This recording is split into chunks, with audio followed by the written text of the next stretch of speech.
പക്ഷേ ഇവിടെ ഈ കുട്ടിയിൽ നമുക്ക് തോന്നിയത് സ്വന്തം കുടുംബത്തെ സംരക്ഷിക്കാൻ അനിയൻ പഠിച്ച് വലുതായി ജോലി കിട്ടി വരുന്നത് വരെ അവരുടെ ഒരു വരുമാനത്തിൽ നിന്ന് ആ കുടുംബത്തെ സംരക്ഷിക്കണം എന്ന് തോന്നിയ ഒരു മകളുടെ ഒരു നല്ല കുട്ടിയാണെന്നാണ് ആ തീരുമാനം, ഒരു നല്ല തീരുമാനമാണെന്നാണ് അദ്ദേഹം കുടുംബത്തോടുള്ള സ്നേഹം കൂടി നിൽക്കുക എന്നുള്ളത് ഒരു നല്ല ഒരു പോസിറ്റീവായിട്ട് നമുക്ക് അതിനെ കാണാൻ പറ്റും.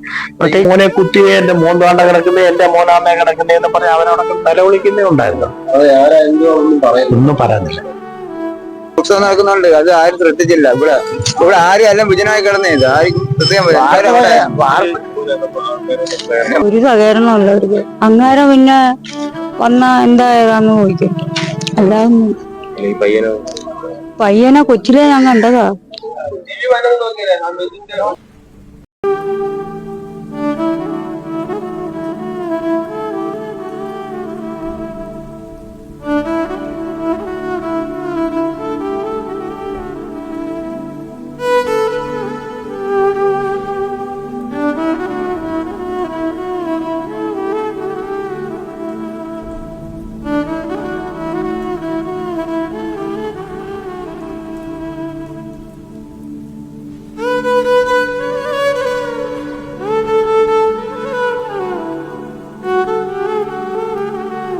മുതൽ 10 വരെ ഞാൻ ഇവിടുത്തെ കൗൺസിലറായിരുന്നു. ആ മോൻ കുഞ്ഞായിരിക്കുമ്പോ തൊട്ടേ അറിയാവുന്നതാ. 2 കുട്ടികളെ. അവര് സാധാരണ കുടുംബമാണ്. വളരെ അദ്ദേഹത്തിന്റെ ഒരു വരുമാനത്തിൽ നിന്ന് ഒതുങ്ങി ജീവിക്കുന്ന, ആർക്കും ഒരു ഉപദ്രവം ഇല്ലാതെ, ആരുടെയും പ്രശ്നങ്ങളിൽ ഇടപെടാതെ വളരെ നന്നായിട്ട് പോയിക്കൊണ്ടിരിക്കുന്ന, ആരെയും ഒരു ദ്രോഹവും ഇല്ലാതെ പോയിക്കൊണ്ടിരിക്കുന്ന ഒരു നല്ല കുടുംബം. നമുക്ക് എപ്പോഴും തോന്നുന്നത് അവര് ഭയങ്കര അറ്റാച്ച്ഡ് ആ ഫാമിലി. പപ്പയും മക്കളും അമ്മയും ഒക്കെ ആയിട്ട് നല്ല സ്നേഹമുള്ളൊരു കുടുംബമാണ്. മറ്റുള്ളവരെ ബഹുമാനിക്കുകയും സ്നേഹിക്കുകയും ഒക്കെ ചെയ്യുന്ന ഒരു നല്ല ഫാമിലി. അപ്പൊ അതിൻ്റെതായ ഒരു അടുപ്പം നമുക്ക് അവരോട് തോന്നാറുണ്ട്. അടുത്ത സമയത്ത് 1-2 കാര്യങ്ങളുമായിട്ട് ബന്ധപ്പെട്ട് നമ്മളുമായിട്ട് നല്ല സൗഹൃദമാണ്. അതുകൊണ്ട് കാര്യമില്ലല്ലോ. പെണ്ണിനായാലും ആണിനായാലും നോ പറയാനുള്ള അവസരം ഇല്ലേ? നല്ലതിനെ തെരഞ്ഞെടുക്കാനും മോശമാണെന്ന് കണ്ടാൽ അതിനെ നോ പറയാനും കഴിയുന്ന തരത്തിലേക്ക് നാട്ടിലെ പെൺകുട്ടികൾ വളരണോന്നുള്ള അഭിപ്രായക്കാരിയാണ് ഞാൻ. നോ പറയേണ്ടടുത്ത് നോ തന്നെ പറയണം. അപ്പൊ അങ്ങനെ ഒരു നിലപാട് ആ കുട്ടി സ്വീകരിച്ചത് ഒരമ്മ എന്ന നിലയിൽ അതിനെ ഒരു നല്ല തീരുമാനമാണെന്നേ എനിക്ക് പറയാൻ കഴിയുള്ളൂ. ഇന്നത്തെ കാലഘട്ടത്തിൽ ഇതുമായിട്ട് മുന്നോട്ട് പോയിരുന്നെങ്കിൽ ഈ പെൺകുട്ടിയുടെ ജീവിതം എന്തായി തീർന്നേനെ. അപ്പം ആ കുട്ടി എടുത്തത് ഒരിക്കലും വേറൊരർത്ഥത്തിലായിരിക്കില്ല അതൊരു ഡിസിഷൻ എടുക്കുന്നത്. അതിനകത്ത് തക്കതായ കാരണം ഉണ്ടാവും. അല്ലെങ്കിൽ ഒരിക്കലും അങ്ങനെ ഒരു തീരുമാനം കുട്ടി എടുക്കില്ലല്ലോ. റീസെന്റ് ആയിട്ട് വന്നൊരു ഇല്ല, അങ്ങനെ ഒരു നമുക്ക് അങ്ങനെ കുട്ടിയെ കുറിച്ച് ഇപ്പൊ ഇവിടെ പറയുന്ന കേൾക്കുന്നത് മാത്രമേ എനിക്കറിയുള്ളൂ. അതിനകത്തുള്ള കൃത്യമായൊരു കാര്യം എനിക്കറിയാം. ഒരു പെൺകുട്ടി എന്ന നിലയിൽ നോ പറയേണ്ടടുത്ത് നോ പറയണം എന്ന അഭിപ്രായക്കാരിയാണ് ഞാൻ. പക്ഷെ ഈ കുട്ടികളെ സംബന്ധിച്ച് ഈ മകനും മകളും വളരെ ക്വയറ്റാണ്. ആ കുട്ടികളുടെ അച്ഛനും അമ്മയും ഇത്രയും സാധു മനുഷ്യര് നമുക്ക് ഇന്നത്തെ കാലത്ത് കാണാൻ കഴിയുമോ എന്നുള്ള ഒരു സംശയം നമുക്കുള്ളൂ. അത്രയും നല്ലൊരു സാധു കുടുംബമാണ്. അവര് ആരോടും ഒന്നിനും പോകാറില്ല. ശത്രുതയോ മഴക്കോ അങ്ങനെ മുഷിഞ്ഞ് സംസാരിക്കുന്നതോ കൂടുതൽ സംസാരിക്കുന്നതോ ഒന്നും നമുക്ക് കാണാൻ കഴിഞ്ഞിട്ടില്ല. വളരെ എന്താ പറയാ, അതിനകത്ത് നല്ലൊരു കുടുംബം. അതിനപ്പുറത്ത് അങ്ങനെ ആ ഒരു വേണ്ടാന്ന് വെച്ച് പോയി കഴിഞ്ഞാൽ പിന്നെ അതിനകത്തേക്ക് തിരിച്ചു വരേണ്ട കാര്യമില്ലല്ലോ. വേണ്ടാത്ത ഒരു കാര്യത്തെ വേണ്ടാന്ന് വെച്ചു. പിന്നെ അവരെങ്ങനെ പോയാലെന്താ? അവരുടെ ജീവിതമായിട്ട് അവർ മുന്നോട്ട് പോട്ടെ, അങ്ങനല്ലേ കരുതാൻ പാടുള്ളൂ. ഇന്നത്തെ കാലഘട്ടത്തിലെ ചെറുപ്പക്കാർ അങ്ങനെ തന്നെ തീരുമാനം എടുക്കണമല്ലോ.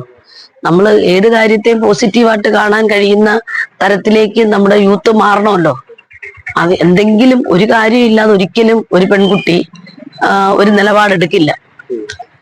അപ്പം ആ നിലപാടെടുത്തിട്ടുണ്ടെങ്കിൽ അതിനകത്ത് വ്യക്തമായ ഒരു കാരണം തീർച്ചയായിട്ടും ഉണ്ടാവും. അതെ, അപ്പൊ അതിനെ ഉൾക്കൊള്ളാൻ ഈ കുട്ടിയും തയ്യാറാവണമെന്നുള്ളതായിരുന്നു. അല്ലാതെ ഇങ്ങനെ വന്ന് ശരിക്കും പറഞ്ഞ ആ പിതാവിന്റെ അവസ്ഥയും വളരെ മോശം നിലയാണല്ലോ. ഹോസ്പിറ്റലില് കുത്തുകൊണ്ട് ഓപ്പറേഷൻ ചെയ്യേണ്ടി വന്നു. അദ്ദേഹം ഹാർട്ടിന് ഓപ്പറേഷൻ കഴിഞ്ഞ വ്യക്തിയാണ്. അപ്പൊ അങ്ങനെയൊക്കെ വരുമ്പോ ഒരു കുടുംബത്തിന്റെ അത്താണിയാ ഈ കുഞ്ഞെന്ന് പറയുന്നത്, ഈ ആൺകുട്ടി. അപ്പം അത് ഒന്ന് പഠിച്ച് ഒരു ജോലിയായി ആ കുടുംബത്തെ, അദ്ദേഹത്തിനൊന്ന് റെസ്റ്റ് എടുക്കാൻ ഈ മകന്റെ ഒരു വളർച്ച അവർ കണ്ടുകൊണ്ടിരുന്നവരാ. അപ്പൊ അതിനൊരു ശരിക്കും അവരെങ്ങനെ ഇത് നമുക്ക് കേൾക്കുന്ന നമുക്കോ ഇത് ഇവരെ കുറിച്ച് അറിയാവുന്ന നമുക്കോ ഇത് വളരെ മാനസിക വിഷമം ഉണ്ടാക്കുന്ന കാര്യമാണ്. അപ്പൊ സ്വാഭാവികമായിട്ടും അവര് അച്ഛനും അമ്മയും എന്ന നിലയിൽ ഇപ്പം ആ കുട്ടിയുടെ ഇങ്ങനത്തെ ഒരു അവസ്ഥ കാണാൻ പോലും കഴിയാത്ത നിലയിൽ ഈ കുട്ടിയുടെ പപ്പ വെന്റിലേറ്ററില്ല ഹോസ്പിറ്റലില്. ശരിക്കും പറഞ്ഞാൽ അതൊരു വല്ലാത്ത, ഒരിക്കലും ഈ നാട്ടിൽ ഇങ്ങനെ ഞങ്ങൾ ഈ കുട്ടിയെ ഞാൻ കണ്ടു. സത്യത്തിൽ നമുക്ക് സഹിക്കാൻ പറ്റാത്തൊരു പെൺകുട്ടി. അത് നമുക്ക് എങ്ങനെ പറയാൻ കഴിയും? ആ കുട്ടി തകർന്നു പോയില്ലേ ശരിക്കും. കാര്യം അവര് സഹോദരങ്ങൾ നല്ല സ്നേഹമുള്ള കുടുംബമാണ്, വളരെ നല്ല സഹോദര സ്നേഹമുള്ള. പക്ഷെ ആ കുട്ടിക്ക് അതിനെ എങ്ങനെ ഉൾക്കൊള്ളാൻ കഴിയും എന്നുള്ളത് ഇനി വരും ദിവസങ്ങളിലേ നമുക്കത് മനസ്സിലാക്കാൻ പറ്റുള്ളൂ.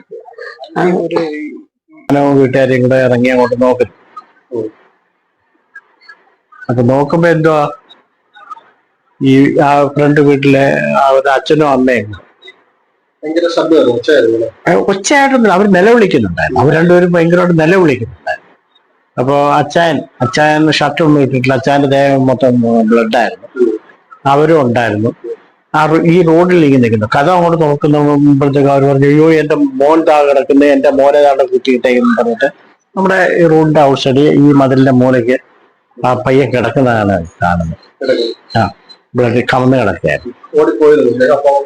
അവിടുന്ന് ഓടിപ്പോയിരുന്നു. എല്ലാം കൂടെ എനിക്ക് തോന്നുന്നു 1 മിനിറ്റ് പോലും എടുത്തു കാണത്തില്ല. അല്ലാതെ അവിടെ വന്നിരുന്ന് സംസാരിച്ച് പ്രശ്നം ഉണ്ടാക്കിയൊന്നും അല്ല. അപ്പൊ തന്നെ എല്ലാം കൂടെ 1 മിനിറ്റിനകത്ത് ഈ സംഭവം നടന്നു. അയാള് പലരും പറയുന്നതായിട്ട് ഉച്ചയ്ക്ക് 2:30 മണിക്ക് ഇവിടെ വെച്ച ഈ പയ്യനെ കണ്ടു, 4 മണിക്ക് കാറിലിരിക്കുന്ന കണ്ടു എന്നൊക്കെ ഇപ്പോഴിങ്ങനെ ഓരോരുത്തരും പറയുന്നുണ്ട്. എന്തോ അതിന്റെ ഒരു വാസ്തവൊന്നും നമുക്കറിയത്തില്ല. പയ്യൻ ഇവിടെ മിക്കവാറും വരാറുള്ളതായിരുന്നു എന്നൊക്കെ പറയുന്നുണ്ടായിരുന്നു. അപ്പോഴത്തേക്കും എന്തോ ചെയ്യണമെന്ന് അറിയാതെ നിന്ന് ഞാൻ അപ്പൊ തന്നെ പോലീസിനെ ഇൻഫോം ചെയ്തു. 5 മിനിറ്റിനകത്ത് പോലീസ് വന്നു. അപ്പൊ ഈ പയ്യൻ അവിടുന്ന് ചാടി ഇവിടെ വീണ് കിടക്കുന്നത് ശ്രദ്ധിച്ചുകൊണ്ട് നിൽക്കുകയാണ് എല്ലാരും. അപ്പോഴത്തേക്കും ഇയാൾ അതിനു മുമ്പ് തന്നെ, ഈ പയ്യൻ ഇവിടെ വീഴുന്നതിന് മുമ്പ് തന്നെ അയാൾ പോയെന്ന് തോന്നുന്നു. പോയി കാണണമല്ലോ. അവിടെ ഓടിച്ചിട്ട് കുത്തുമല്ലായിരുന്നു, വീടിനകത്ത് വെച്ച് കുത്തി. അവിടെ അവനെ ആ മുറ്റത്തൊക്കെ വെച്ച് കുത്തി കഴിഞ്ഞപ്പോൾ രക്ഷപ്പെടാൻ വേണ്ടി ഈ പയ്യൻ ഓടിയതാ. കുറെ ഒന്നും ഓടിയിട്ടില്ല, രക്ഷപ്പെടാൻ വേണ്ടി പയ്യനെ ഓടി. എനിക്ക് തോന്നുന്നു ഈ ഗേറ്റ് തുറന്നിട്ടിരുന്നെങ്കിൽ ഇങ്ങോട്ടേ കയറത്തുണ്ട്. ആ ഗേറ്റ് അടച്ചിട്ടിരിക്കാന്ന് അങ്ങനെ ഓടി അവിടെ വന്ന് വീഴുകയും ചെയ്തോണ്ട് അപ്പോഴാണ് ഞാനെടുക്കാം. സാധാരണ ആളുണ്ടാവുന്നതെന്ന് പറഞ്ഞാലേ ഉത്സവമുണ്ട്, ആൾക്കാരൊക്കെ ഉണ്ട്, അല്ല വന്നും പോയി ആൾക്കാർ നിൽക്കുന്നുണ്ട്. അപ്പൊ ഇത് ഈ പ്ലാൻ ചെയ്ത് വരുന്ന ഒരാൾ, ഞാൻ പറഞ്ഞില്ല 2:30 മണിക്കൂർ കണ്ടു എന്നൊക്കെ പറയുമ്പോൾ അവരൊരു സേഫായിട്ടുള്ള ടൈം നോക്കും.